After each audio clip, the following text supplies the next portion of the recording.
Well, he's an award-winning author, and to talk about his book, we have the author himself in the studio, Mr. Masande Ntshanga. Good afternoon, and thanks for joining us. Good afternoon, thanks for having me. All right, tell us about your journey as an author. Most artists usually complain that they cannot push up the numbers of their books after they have published because there's poor marketing and distribution and so forth. For you, how has it worked out?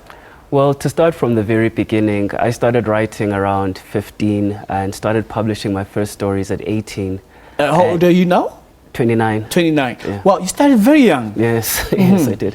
And in between then, I've always kind of been fascinated by the world of fiction. So I've always taken on the initiative to explore it on my own, especially through the use of the internet. So it hasn't been a rocky process for me, in the sense that even the way that I got published by Umuzi was that I won an award for my story in 2013. And then I received an email from them where they invited me to come in and meet the publisher, which I did, and then we spoke.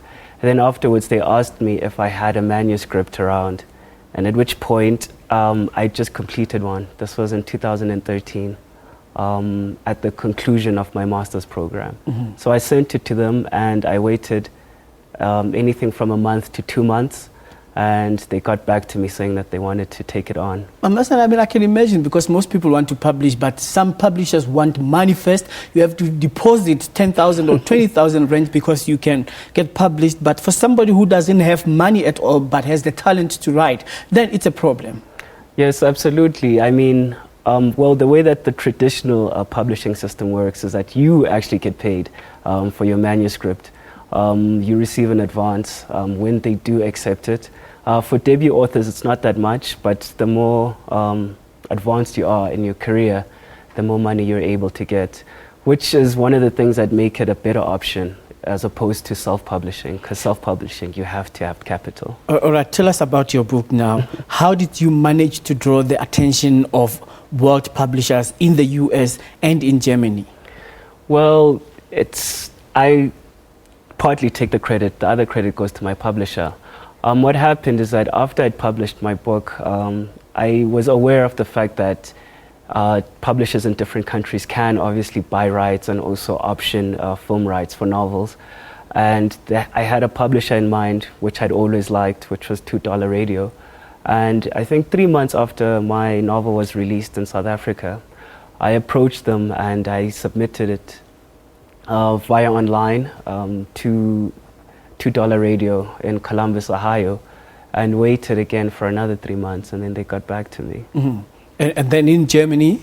In Germany, what happened was that I'm not exactly sure how they became aware of my book, but I do know that I did a talk at the Goethe Institute, which is a German cultural exchange with S.J. Nodia. And I also applied for a Silt Foundation fellowship. And I think through that interaction, they were able to become aware of my book. And Now, we've run out of time now. Just a few seconds. Tell us about your book, The Reactive. What does it really involve? And for it to be catchy like this, for a young man like you to write a book which is going to make you very famous?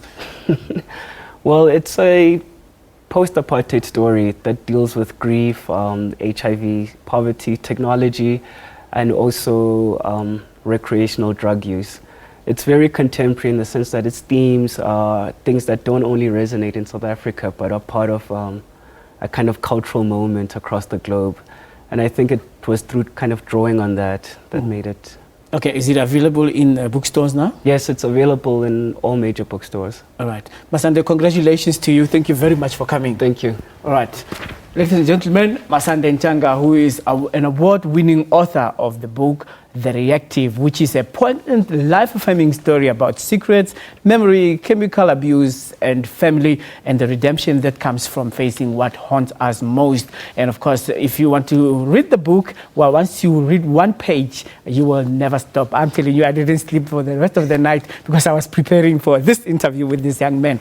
Well, we are happy for him and all of the best. Well, let's move on with our program.